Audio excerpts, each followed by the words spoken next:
What's up with it? What's up with it, man? It's the Bronco at the Fro coming at you with another reaction video. We got 10 fights that publicly embarrassed the UFC, man. I know Dana White be getting heated time and time again about these performances that some fighters be putting on.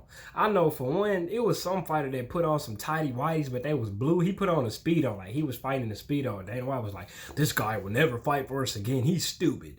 The thing I like about Dana White is he speak his mind, bro. Dana White a real guy. He speak his mind all the time, but hey, let's see what goes down. For all the success the UFC has had over the years as the premier promotion in the sport, Ronda Rousey came at the right time, at the right moment. Oh, hold on, let me rewind this real quick. In fact, some fights have been horrible. That was a horrible. I remember that fight. This was before I knew who these two dudes were. Everybody was talking about, oh, this should be a firework. So this should be one of the best fights in UFC history.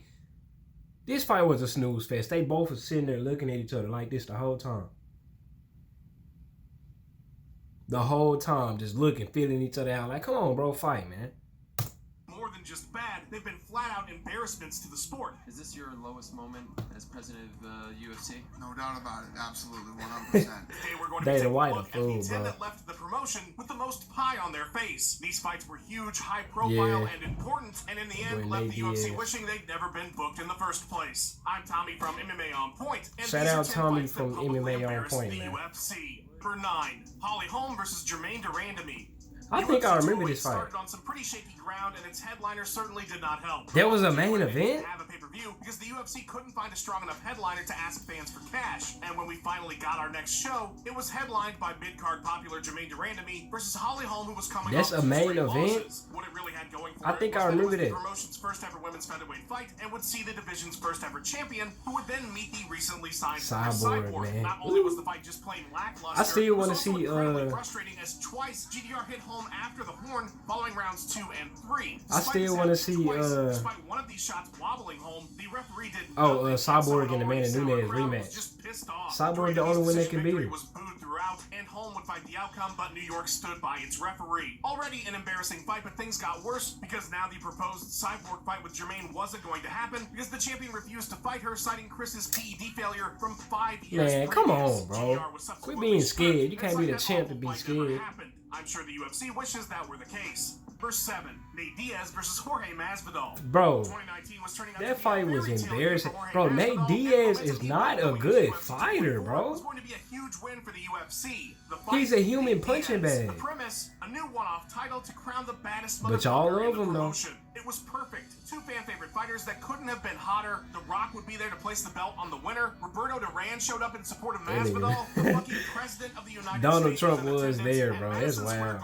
The mecca of combat sports. This was one of the most hyped up fights since Conor came to town, but a cut Nate suffered 3 weeks before the fight was reopened by Masvidal in the first round, and following the third, and then they stopped the fight. Beating, the New York State doctor had seen enough. Horrible beating. Masvidal beat him down, bro. Chance started immediately. After all, this was to crown the baddest mother. That boy Dana White put on some gloves to carry that boy out there looking like a deacon. Worse than any other we'd seen plenty of fights in Vegas allow. Sure, the trajectory of the fight was a Masvidal win, but it left everything with so little closure. It was a massive fail on an enormous stage. Really you can't let that doctor stop that fight, bro. Can do no wrong. Had a look on his face before giving Jorge the belt that said, yeah, this sucks. In what I can only assume was self-deprecation, the producers cut to a shot of the fans leaving the arena in droves before the post-fight interviews were even finished. Ouch. Number 5, Tito Ortiz. Tito Ortiz. I can't stand Tito Ortiz, bro. Look at his head. I just want to like smack his shit. Their first fight at UFC 40 for the light heavyweight title was seen as a turning point for Zuffa and would carry them through to the Ultimate Fighter. Is that when they was doing a little promo? He was like, "I will beat you to the living death." And then Tito started laughing at him. I think this is the fight. They were hemorrhaging money trying to keep the promotion afloat. The second fight between Ortiz and Shamrock was given an entire season of the Ultimate Fighter to help build up, and it paid off. Ortiz had serious momentum again after losing to Chuck and Randy back-to-back, and Ken was a legend. He was literally in the Hall of Fame before the second fight even happened. Season 3 of Tough, which saw the two as coaches, was a huge hit, and UFC 61. I have never really watched the Ultimate Fighter. I just be seeing highlights of it, especially when Rampage tore the dough off the hinge. rivalry between Ken and Tito. This fight was a big deal, and unfortunately for the UFC, it would end up a major disappointment for everyone. Tito got Ken to the ground almost immediately and started on his signature ground and pound. A few stiff elbows into the barrage, though, Herb Dean jumped in and called the fight. It was just a bit premature. Maybe more than just a bit. Ken seemed being a UFC ref is like being a UFC ref is one of the toughest things ever.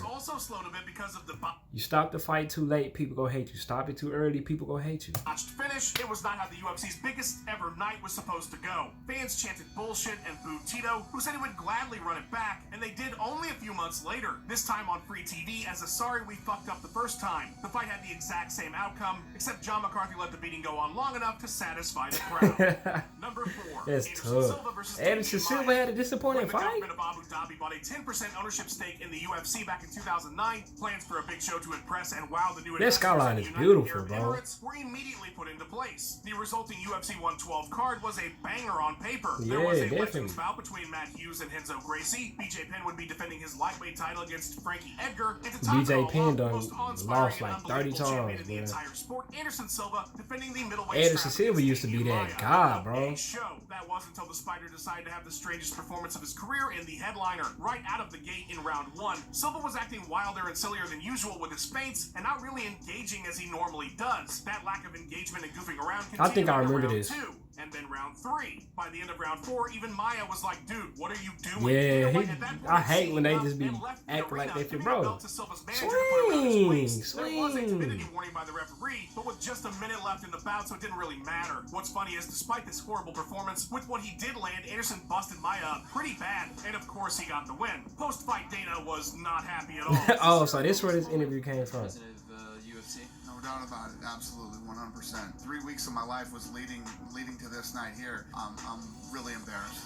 It was in part this bout that prompted the UFC to give Chael Sonnen the next middleweight shot. Dang, that was a battle right there, boy. At least they were right about that one. Number 3, CM Punk / Mike Jackson. CM Punk, bro, that was embarrassing right there.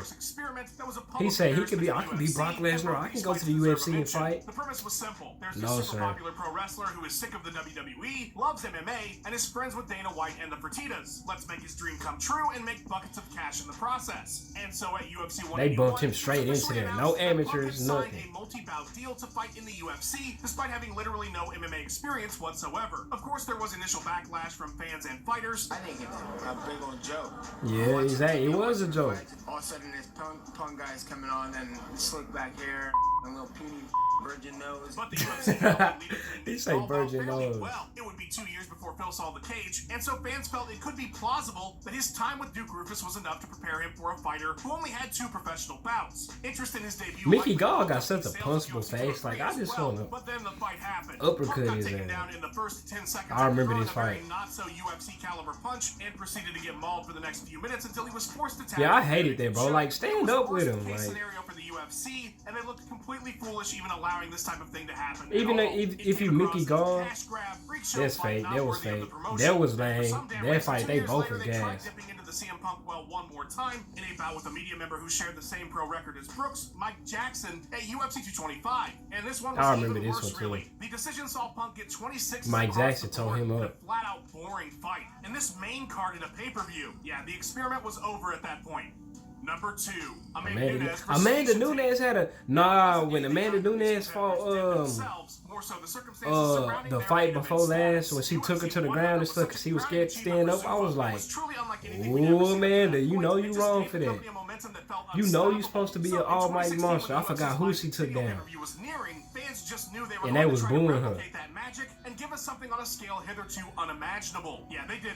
They sure tried, though. Originally to be headlined by Conor McGregor in the most anticipated rematch of all time. Them two dudes is funny, bro. The fight got scrapped after Conor no-showed a presser for the event. That's okay. We got stacks on stacks. How about the rematch and unification bout between 2 all-time greats and bitter rivals, John Jones and Daniel Cormier? Oh, and guess who's back? Brock Lesnar. He's going to be fighting everyone's favorite KO artist, Mark Hunt. The prelims are stacked. There's 3 title fights. Oh, what a night.